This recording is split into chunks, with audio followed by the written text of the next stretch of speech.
Share market में investment करने वाले ज्यादातर लोगों को लगता है कि अगर आपको शेयर मार्केट से पैसे कमाने हैं तो आपका लक अच्छा होना चाहिए। अगर आपका लक अच्छा नहीं है तो आप शेयर मार्केट से पैसे नहीं कमा पाएंगे। बिलीव मी, शेयर मार्केट में इन्वेस्टमेंट करने वाले 50% से ज्यादा लोग ये मानते हैं।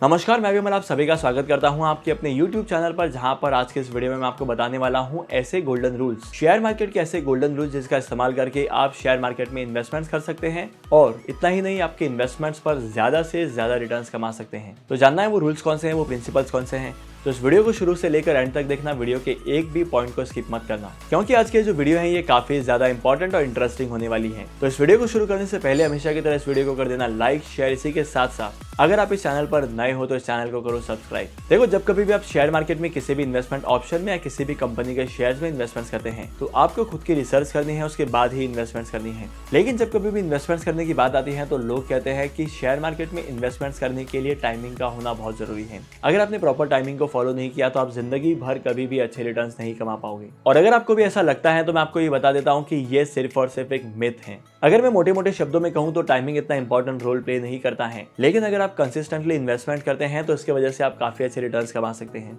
और तो और मार्केट में अप्स एंड डाउन्स तो होते रहते हैं, तो इस चीज का इम्पैक्ट भी पोर्टफोलियो पर पड़ता है। इसीलिए आपको रेगुलर इन्वेस्टमेंट्स करनी चाहिए। SIP के थ्रू कर सकते हैं, आप रिकरिंग डिपॉजिट्स कर सकते हैं, और कहाँ पर आप इन्वेस्टमेंट्स करते हैं मुझे कमेंट सेक्शन में जरूर बताना।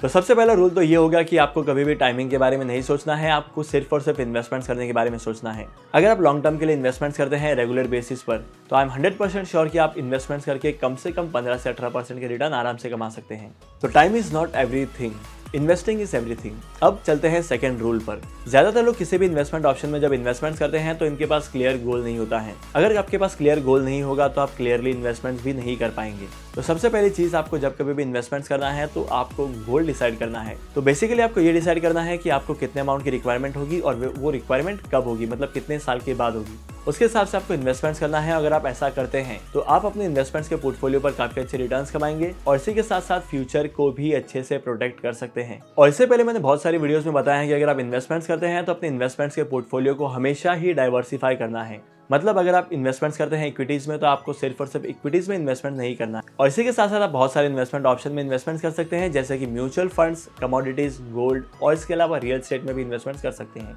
और अगर आप इक्विटीज में इन्वेस्टमेंट्स करते हैं तो इक्विटीज में किसी भी एक सेक्टर में सारी की सारी इन्वेस्टमेंट नहीं करनी है। आप अलग अलग सेक्टर में इन्वेस्टमेंट्स करके डाइवर्सिफाई कर सकते हैं अपने पोर्टफोलियो को। और इन्वेस्टमेंट्स के पोर्टफोलियो को डाइवर्सिफाई कैसे करते हैं इसके बारे में अगर डिटेल में जानना है तो मेरे YouTube की वीडियो को चेकआउट कर लेना। लिंक आपको चैनल पर मिल जाएगी, वहां पर जाकर आप चेकआउट कर सकते हैं। इसके बाद सबसे इंपॉर्टेंट चीज यह है कि जब कभी भी आप इन्वेस्टमेंट्स करेंगे तो आपके गोल्स पर स्पेसिफिक रहना है। मेरे कहने का मतलब यह है कि बहुत बार क्या होता है कि हम लोग एडिशनल खर्चा कर देते हैं, अपने इन्वेस्टमेंट्स को स्किप कर देते हैं, लेकिन आपको ऐसा बिल्कुल भी नहीं करना है। अगर आपने डिसाइड किया है कि आपको 10 ईयर्स तक इन्वेस्टमेंट्स करनी है तो आपको 10 ईयर्स तक इन्वेस्टमेंट्स करनी है। उसके बीच में कहीं भी आपको इन्वेस्टमेंट्स को रुकना नहीं है। आखिरी और सबसे ज्यादा इंपॉर्टेंट चीज, जब कभी भी आप स्टॉक मार्केट में इन्वेस्टमेंट्स करेंगे तो आपकी खुद की रिसर्च तो करनी है और इसी के साथ साथ आपको एक्सपर्ट्स की एडवाइस भी लेनी है कि कौन से ऑप्शन में इन्वेस्टमेंट्स कब करना चाहिए, किस तरीके से इन्वेस्टमेंट्स किया जाता है और कितना हाईएस्ट रिटर्न कमा सकते हैं। क्योंकि अगर आप एक्सपर्ट्स की एडवाइस लेंगे तो आपको एक अलग पॉइंट ऑफ व्यू मिलेगा और एक अलग तरीके से इन्वेस्टमेंट्स करने का नॉलेज मिलेगा।